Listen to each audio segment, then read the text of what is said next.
Well, hi there. This is Joe Crolder, and it's lecture time. Lecture topics for today. First of all, is to talk about some stuff in the syllabus, and we want to talk about secondary documents a little bit. We want to actually talk about what we're doing now, which is a little bit of lecture. Yeah. So that I don't forget, a lecture from me is to be considered in addition to what you're getting from your textbook. I go a little bit off the textbook script, giving you more background so that you have more. And more is good. In America, more is a lot. Just remember that when you go to Denny's. What the heck is this is more? Okay. Talk a little bit about the quizzes, and we'll go into the lecture. Aztecs and history in quotation. Why would I put history in quotations? Maybe we'll find out after the lecture. I should ask that question again, shouldn't I? Anyway, syllabus stuff. For History 17A, this is something that you should have already seen. The thing that I want to point out is that TBD, to be determined, the office hours have been determined by UMWA, and they are going to be at in this little block right here. Focus on that, and that's going to be Wednesdays and Fridays, 9 a.m. to 10 a.m. And I will be available in instant message form right here on your Blackboard Vista in the chat room, or maybe nearby the chat room, so something like that. And I will put this on my calendar and try not to forget, but these are the things that I will make a very good attempt to be there. And if you, of course, ever need more than these hours here, I am available by email, which is great. I love email. Email's good. So those are the official hours where I'll be live, typing away, helping you out, because that's what I do. Alright. Some other syllabus stuff. Got to talk about this. The goals of the class is really simple. I have one. And that you have a great understanding of what it means to do history. I think I talked about it before. In math class you do math, in chemistry you do chemistry, in history you do history. But what is history? What do you mean to do history? And it's a great question. It is. And if we look at the definition of the word to do, the verb form of it anyway, means to execute, to accomplish, to put forth, to exert, to be the cause of. So for the next 16 weeks, well 15 now, I want you to be the cause of some history creation. You're going to create history. Well, you're going to create historical works, what I should say. That's how we proceed in this class. Okay. Cool. I have 7 rules, and a couple of them are redundant. Number 1, don't fall behind. If you fall behind, you're going to be unhappy. So stay at pace, even work ahead. You're going to be a much happier person. 0 late work accepted, and a 0 looks like this. Okay. I don't accept late work at all. No, I won't. It's due when it's due. You don't do it then, too bad. Unless, of course, you're dead. Then I want you to get a note and turn that in. And then I'll excuse you and allow you to turn in work late. You know, you're in the hospital, your wife's in the hospital, your kid's in the hospital. Get some of that written, put it in a scanner, scan it to me, stuff like that. Military guys, you get an off. You have paperwork from the military, usually TDY papers, will tell me some stuff. Then there's some leeway. Otherwise, no, none. 0. And 0 looks like that. Cannot cite any .com websites. None. 0. Zilch. Why? because that's not where scholars hang out. Scholars hang out in websites called .edu. Edu extensions are just fine. Google Scholar, if you want to Google Scholar and you typed in some stuff, papers come up .edu. These are where scholars put their work. Hey, look, you are in need of assistance to fill in the blanks of your historical knowledge. Why would you not want to talk to a scholar? Someone who's spent 4 years in school plus master's degree, which is 2 years, plus 4 more years in a PhD program, 10 years of their life just to get through school, and then probably another 10 becoming who they are, 20 years of their life on one particular subject.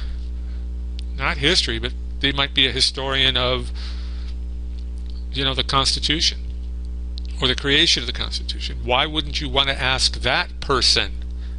Right? So no .com sites are acceptable, because that's not where scholars hang out. You want to go to where scholars hang out. And some .org sites are okay, but many of them are not. If you want to have a .com site, just absolutely plead your case for it to me, and I'll say yay or nay. But if I see that you cited a source, a .com extension, points off. Plain simple. When you write an essay or your term paper, you have to cite your textbook at least once. Have to. And you also have to cite at least one additional secondary document, and cite at least 2 additional primary documents. And then rule number 7 is rule number 1, don't fall behind. And we start all over. Syllabus stuff. Again, your student learning outcomes from Yuba College course catalog. This is not me, this is your college, Yuba College. In the Yuba College district, it was agreed upon that all of you will practice critical thinking, analyzing data, analyzing information, and addressing and evaluating problems, making decisions with issues. That's what we do in history. We do this all the time. And so the Yuba College student learning outcome number 3 pertains to this class. And it pertains to you. This is our goal for you, that you learn how to do this. Student learning objective number 4, global awareness. Hey, the United States was not born in a vacuum. It was in a very highly globalized, mercantile trade, enlightened world that was pretty nasty, brutish, and short. But anyway, we get to understand the different cultures, times, and environments, demonstrating an understanding of cultural pluralism and the knowledge of global issues. We will do that in this class. Information competency. That means you know how to conduct, present, and use research. And we've already taught you some of that. We've taught you how to use the Ngram Viewer, how to use Wiki as a research tool. And we'll have a lot more as we go along. It's one of my primary goals, is to give you something that you can use in the outside world. And when you're hired by a company and you make it to mid-level management and they ask you to write a report, that you know how to do the research, that you can find information. And so information competency is part of what I do. Personal and social responsibility. We're going to have a group project in here. Pretty fun group project, I think. And it's a history project. We're going to do real history for the real world, for real people, on the real thing called the internet. Okay. This you might have seen. This is the calendar of what's coming up, and if I get a closer view, that's it right there. You'll notice that there are in yellow the chapters. So by week 2 you should start and finish chapter 1. We'll have a quiz. We'll have our second round of discussion board posts and your second round of lecture posts. And that's it for week 2. Week 3 is quiz number 3, but that's our second chapter. And our third discussion points. We're going to introduce the idea to you of an electronic portfolio, and again a round of lectures. So not till week 5 do we have a panic attack. Okay, week 5 you're going to get a the first part of your term paper. Week 5, you have to turn in one sentence. Just one. And that one sentence will state, I, state your name here, am going to do my paper covering this time period. Or my paper is going to be about this one theme. So for a time period, for example, you might want to do the Jacksonian era.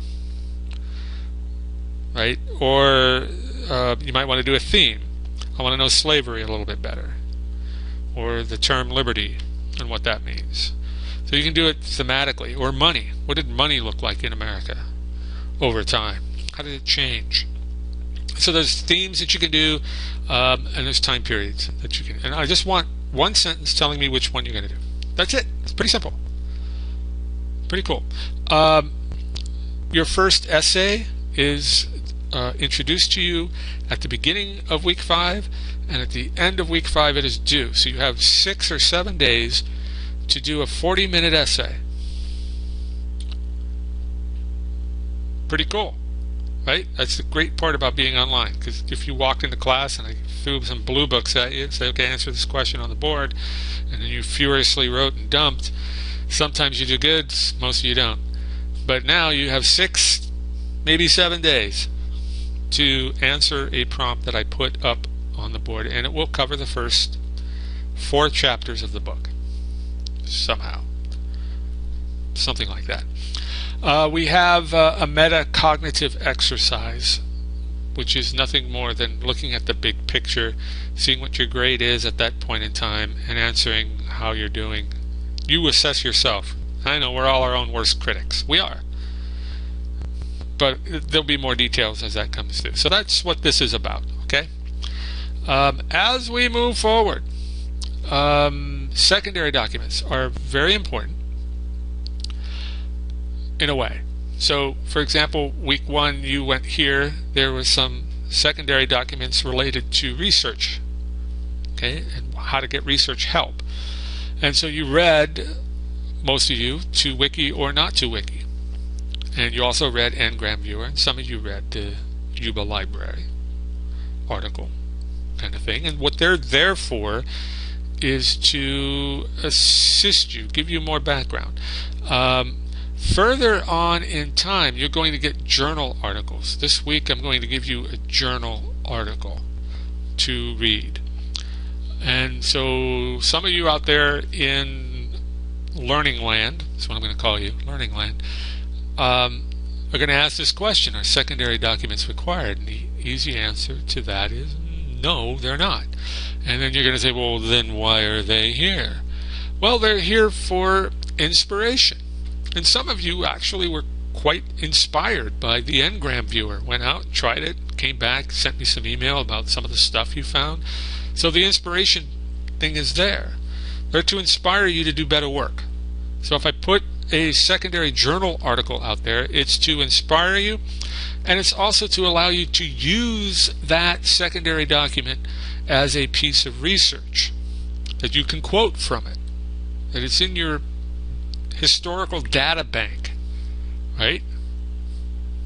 And also, certain articles will give you much more depth than what the textbook gives you. The textbook we have is pretty good, but it is a textbook, and what it gives you is a lot of stuff really fast, and it doesn't really go as in-depth as journal articles do. Journal articles are deep diving. Textbook, shallow water. Kids can wade in it. All right. So that's enough about secondary documents. This week's secondary document, by the way, is that one, Burying the White Gods, New Perspectives on the Conquest of Mexico. It's written by Camilla Townsend, and she wrote it for one of my favorite journals, the American Historical Review, in 2003. And in fact, today's lecture is based on this. So if you watch today's lecture, which I hope you do, which you're supposed to do, you have to respond to this lecture, by the way, you're going to see a lot of this come up again if you read the article. And again, we'll talk more about secondary documents at another time, but just know that this is this week's secondary document. So, about the lectures. First of all, the really cool part about lectures is that at any time during the viewing process, you can hit stop or pause. You can even rewind it. You can start over. You can fast forward. It's a great tool.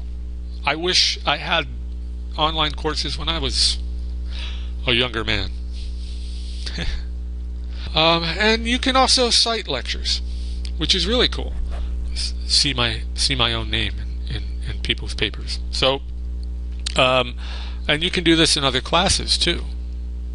And how do I cite a lecture? Well, you can go to this website and it will let you know. A little caution about this website is you get a 30-day free trial, but then after that you got to pay. But if you're a serious student doing serious research, it might be worth it. It will teach you how to cite correctly the Chicago manual style, or the Turabian style, as I call it. It's both the same thing. Kate Turabian worked for the University of Chicago. It's called the Chicago manual style. Here's the thing about lectures. Again, I'm going to reiterate this. What I give to you is in addition to the book or any of the books. It's not to mirror the book. It's not to mimic the book. It's in addition to the book, just to give you more information. And information, more is good. Okay. Quizzes. You know already that you have Sundays from noon to 3 p.m. in order to take 15 questions and make something out of them. And you get 3 total chances in which to pass a quiz, which to me is pretty cool because the quiz is a learning tool. You really bomb the first time you take it. The quiz will actually tell you where in the book to go to get the answers. Now, there's something you need to know, that these quiz questions come from a test bank. So there's a random assortment of questions. You're not going to get the same questions over and over again. You're going to get a selection of many questions, 15 out of dozens of questions. So it's a random selection, but you get 3 total chances. So if you've done the reading, you should do well given 3 chances, right? I mean, and you got 3 hours to do it. Enough about the quiz. No, that's not true. All your quiz material will come from one source, your textbook, Eric Foner. Give me liberty. Okay? So let's go on with today's lecture, which is in addition to what you see in Eric Foner's Chapter 1. And it has to do with the Aztec Empire. As you're looking at it here on the map, somewhere around 1519, that's what it looked like. You have the core states, the tributary states, and the allied states. And this is what made the Aztec Empire, if you could put that in quotations. So the question is, what was the reaction by Aztecs meeting for the first time the people we now call conquistadores? This is a book that came out in 1552, but I want you to remember that the first contact between Aztecs and Europeans was in the year 1519. That's when Hernando Cortez and his conquistadores showed up on the shores of Mexico. And it took 2 years for Hernando Cortez and his conquistadores to defeat the Aztec Empire. So 1521, the Aztec Empire falls. Okay. But it's this book that we see, the cover of the book that we see over here at the left, the history of the conquest of Mexico, which is written by a man by the name of Francisco Lopez de Gomara. Now, the interesting thing about Francisco Lopez de Gomara is that he was the secretary and the chaplain to the most famous Spanish conquistadores of them all at the time, Hernando Cortez. And Cortez was, at this time, living in Spain, living out his old age.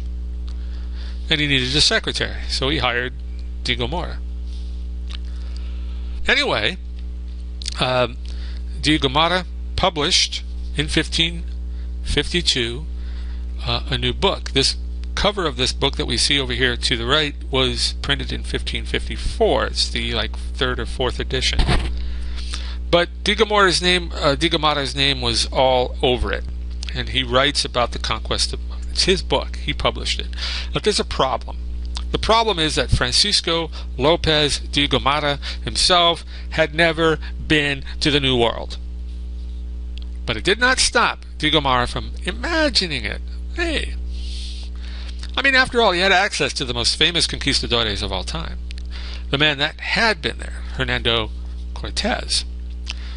But further, in reading de Gomara's book, we find that he was one of the first to claim, in print, that the Mexicans had believed the conquistadores to be divine.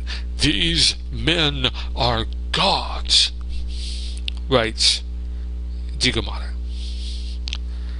And further, that these Spaniards were mistaken for a god worshipped by the Aztecs, none other than Quetzalcoatl. And this is, by the way, what most people in the 21st century seem to believe when they talk about the meeting between the Aztecs and the Europeans. If you ask them, what did the Aztecs think of the Europeans as they arrived? Try it at a beer party or something, right? People are talking about it, having a good time. Hey, what do you think of kind of a topic for conversation? Hey, let me see. I learned this in history. What do you know? What the Aztecs thought of the Europeans when they arrived? And you'll be surprised that almost everybody to a T will say, "Oh, they thought they were gods." Right? It's the one piece of history that's been passed down forever and ever and ever and ever. But there are two things I need to point out to you. Other than the fact that Francisco Lopez de Gomara was not there. Other than that. First thing that I need to talk to you about was that the 33 years had taken place between 1519 and 1552, between the meeting of these Europeans and these Aztecs and then the publication of de Gomara's book. 33 years. Second, that Europe soaked up de Gomara's account. They soaked it up like bounce paper towels at an early morning milk spill. In other words, de Gomara's book was widely cited to be accurate and true. It resonated with Europeans. Hey, they discovered a new world. It wasn't the other way around. And so they could not help but to compare and contrast and deem themselves the better of the two. Of course we're gods compared to them. But as Camilla Townsend claimed in her essay, Burying the White Gods, New Perspectives on the Conquest of Mexico, American Historical Review, June 2003, de Gomara's account was, well, before we get that, part of a power imbalance theory. There was an imbalance in power, and there's this thing that history is written by those who are victorious, and in this case, yes, history is written to say it wasn't our fault. We were thought to be gods. So here you have this depiction going back to the 16th century of Hernando Cortez meeting for the first time the Tenochtitlan king Montezuma. And you can see in this depiction, one is bigger than the other, shinier than the other, and he has a horse. which makes him totally better. But there's a power imbalance theory. It comes from Camilla Townsend. Not only that, De Gomare's account was a, quote, pornographic vision of events. Wow. That's pretty strong. And then, but what Camilla Townsend points out is, if you take a look at the one word Aztec, this was a term that was introduced generations, plural, later by outsiders, again plural, to talk about a political conglomeration known as the Aztec Empire. The ethnic group who held power in 1519, when the Europeans arrived, called themselves something totally different. They called themselves the Mexica. They and most of the people they governed were Nahuas, or speakers of the Nahuatl language. Aztec, then, is a forced term meant to rape away the identity of the original inhabitants of what is now central and southern Mexico. So yes, Francisco López de Gomara's book is the first to claim, 33 years after the invasion, an invasion unto which he was not present, that the Aztecs it's a made-up name, the Aztecs, thought the Europeans to be gods. Which raises this question. Is there anybody who was part of the 1519 European invasion of Mexico who wrote about these accounts prior to 1552?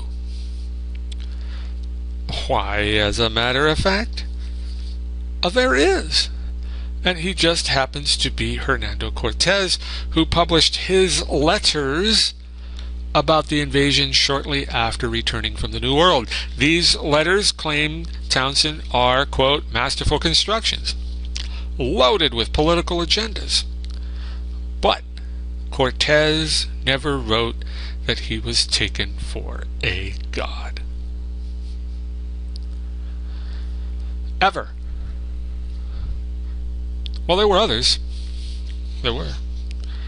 So, for example, Andre de Tapia. He was a noble, born into the nobility of Spain.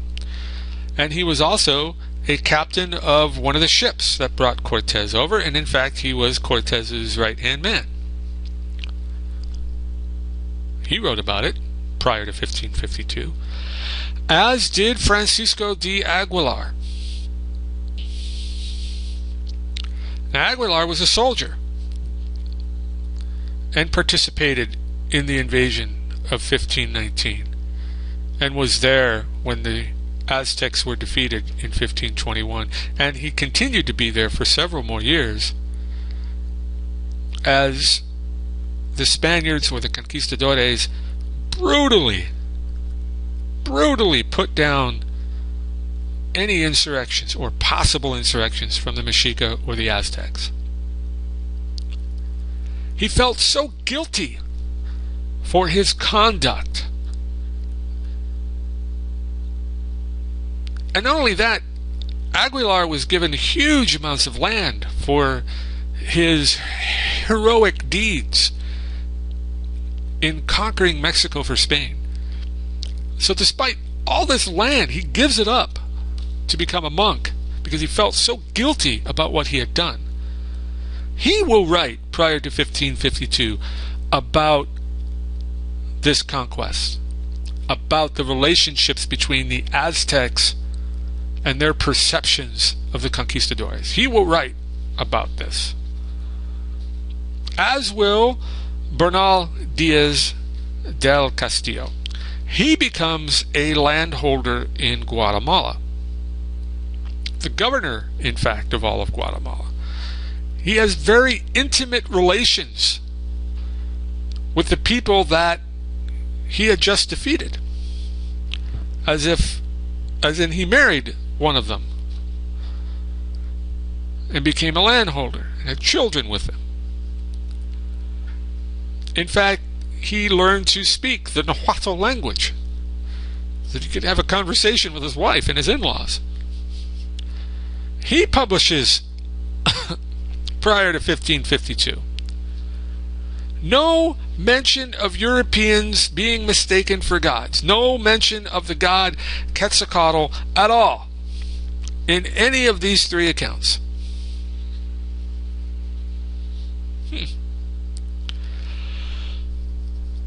Early eyewitnesses included priest by the name of Fray Toribio de Benavente. He arrives in Mexico in 1524. He's greeted by Cortez, and Benavente had this habit of writing everything down. The man wrote every single day, morning, noon, and night. Prolific writer. Totally.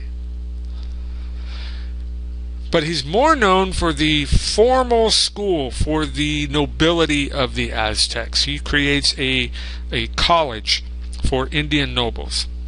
And that school that he created was in place by 1536.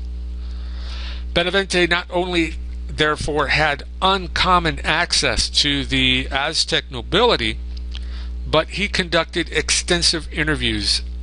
And again, in all of these interviews and all of the writings from Benavente prior to 1552, there are no mention of Europeans being mistaken for gods. Following Benavente's footsteps comes a young man. He arrived in Mexico in 1545. He was a teenager. He will remain in Mexico for 45 years.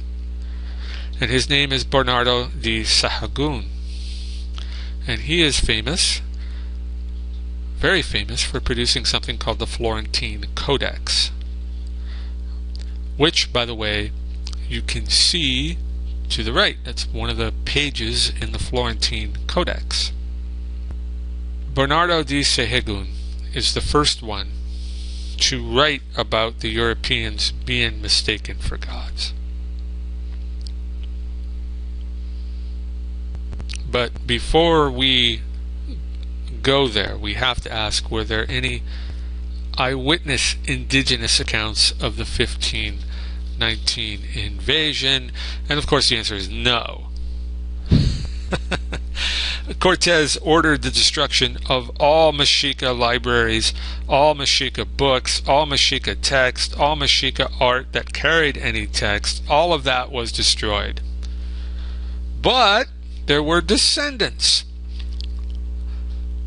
of the Mexica that had learned Spanish, and they did write in Spanish stuff. For example, Don Fernando de Alva, don't ask me to pronounce that last name. That's when he was born, that's when he died. He was a direct descendant of the king of Tenochtitlan, otherwise known as Montezuma, his grandson. There was also Chimalpahen, who lived for that time, died that time.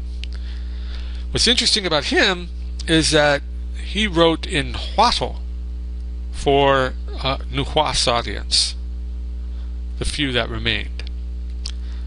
Both of them, Don Fernando and Chimalpahen, all said that the Spaniards were not gods, but that they looked upon, the Aztecs in 1519 looked upon the invading Spaniards as just that, invaders. Book 12 of the Florentine Codex is the most telling for our purposes here.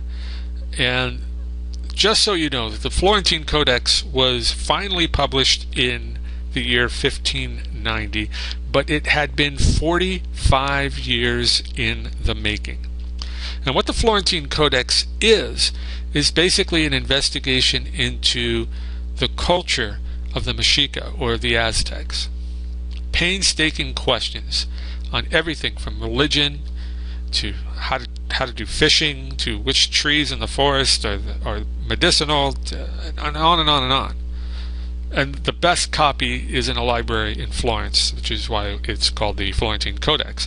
Anyway, it had been 45 years in the making, and there were many, many people who took part in the crafting of the Florentine Codex. But that guy that we had talked about before, Bernardo di Sahagún, was the originator of this, and when he died in 1590, that's when the book was published.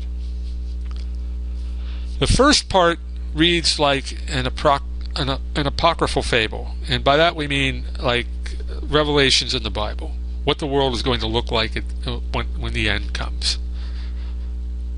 The problem with the first part is that it doesn't follow apocryphal tales that the Nahuatl had. It followed more the apocryphal fables that the Greeks had. So it looked more like a European invention, not something that came from the Nahuatl language or the Nahuas people. The second part of the Florentine Codex reads like a military archivist record of events. It's very detailed battles that had taken place between the conquistadores and the original Aztec population. But again, you have to remember that 1521 is when they were defeated, and Sahagún doesn't arrive in Mexico until 1545, some 24 years after the fact. And then when he arrived 24 years after the fact, he was only like 14 or 15 years old. But it still reads like a military archivist record of events. It's true. The first part is very discounted because, first of all, the people who were interviewed were not part of Montezuma's inner court. They were old, they were alive when the battles took place, but they were not part of the inner court of Montezuma. And again, the omens of the apocryphal fable were not of Nahuatl origin, but looked a lot like the ancient Greek fables of old. And some historians point to the fact that the apocryphal fables were adopted readily by the nobility of the defeated Aztecs in order to save their necks, so that people wouldn't question their leadership. Their own people, the Nahuatl people, would not question the leadership of the surviving Aztec nobility. They had to adopt this apocryphal tale and spin it in order to stay alive. Otherwise the people would, it's you did it, that kind of thing. So let's talk about Quetzalcoatl as a god. And what Townsend says in the article is it Quetzalcoatl or is it Seacatl? Because Seacatl is like a greeting. Are you the leader? He is that leader. That leader is basically what Seacatl means. Quetzalcoatl might sound a little bit like Seacatl. I don't know. She says it's kind of a reach. But a leader or someone who is Acatl is someone of a title, a sign of high ranking, someone like a nobleman. So you can have, she says, this meeting between the two in that first painting that we looked at, that Montezuma might have gone up to Hernando Cortez and said something to the effect of Seacatl, in which Hernando Cortez says, "You just call me Quetzalcoatl?" Right? Maybe? I doubt it. In the Nahuatl text, and text meaning stories, not like religious text, just fiction, there is a wandering king who leads his warriors and never rests. That the king is constantly at war with somebody somewhere, and he can never rest because he's always fighting. There's always something to fight, always something to be defended. And so in the stories of the Nahuas people, Quetzalcoatl doesn't exist, but there's something similar. Seactl, which again is that leader, or that king. A wandering king leading warriors. And in the stories, Seactl is supposed to come back the very year 1519 that Hernando Cortez arrives. Now the Spanish don't write anything about Quetzalcoatl. The Spaniards don't write anything about Quetzalcoatl being a god until the year 1542. And he appears as a god in Spanish text, but not in Nahuatl text, because all of the Nahuatl text has been destroyed. Later, when Nahuatl text is reprinted, it's after 1542. It's after 1552. And finally, we have Quetzalcoatl appearing as a god in the Nahuatl text. What's interesting is that Quetzalcoatl appears in the Codex. Remember, it's 45 years in the making, but he doesn't appear as a god in the Codex until 1560. And it's the Codex that places Quetzalcoatl's biggest following in the city of Cholula, which is really problematic in the sense that Cholula was the last bastion of the Aztec Empire that surrendered to the conquistadores. It was Cholula, the last city, that put up the most tenacious fight against the visiting Europeans. So what we're saying is, in the 40 plus years of trying to convert the Nahuatl people, the Nahuatl language, to get those people to speak Spanish, to get them to adopt Christian ways, to make them convert to Christianity, Quetzalcoatl may have been an invention, totally woven, to explain Christianity to natives. The idea of a wandering king with warriors is very similar to the story of the Exodus, in which the Israelites are led out of Egypt. That kind of thing. So what are we to make of this? A god invented. Is history invented? Is it?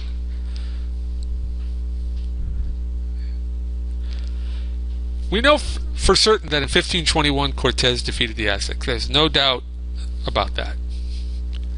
We know that in 1521 Cortez ordered the destruction of every single written piece of Nahuatl text. Most people don't know this, but the city of Tenochtitlan was larger than any city in Europe, by a factor of 5 times larger than any city in Europe. It had a very complex system of irrigation, a complex system of taxation, a very structured hierarchy, but all that was gone after 1521. Anything that had anything written on it was destroyed. I guess what this tells us is that history is much more complex than we make it, because we have here a story whereby the Aztecs believed Europeans to be the gods returning. But as we can see, that story was fabricated, perhaps, not true at all. History is much more about perceptions than it is about facts, sometimes. And so I really want you to take that to heart. That history in this class is going to be your perception, what you make of it. It's your turn to be a historian. Don't turn away from that. You're going to do the history according to you. Okay. What's interesting in this story is Benjamin Franklin was writing to some friends of his in England, and Benjamin Franklin became an agent for the colonies to England, and he traveled back and forth between England several times. And he was writing, someone in England had asked him a question about the natives in America, North America, and they specifically asked about the Aztecs. And Ben Franklin wrote that all the Indians in North America even those in Mexico, as he put it, are all savages. They had no written language. They had no form of taxation. They had no empires. And we consider Benjamin Franklin one of the most enlightened individuals of the entire 18th century. And so, because of the books put out a long time ago by De Gomara, we have this ideal perception of the Aztecs being less than they are. That's it. That's all I have. If you have any questions, email me. Thank you.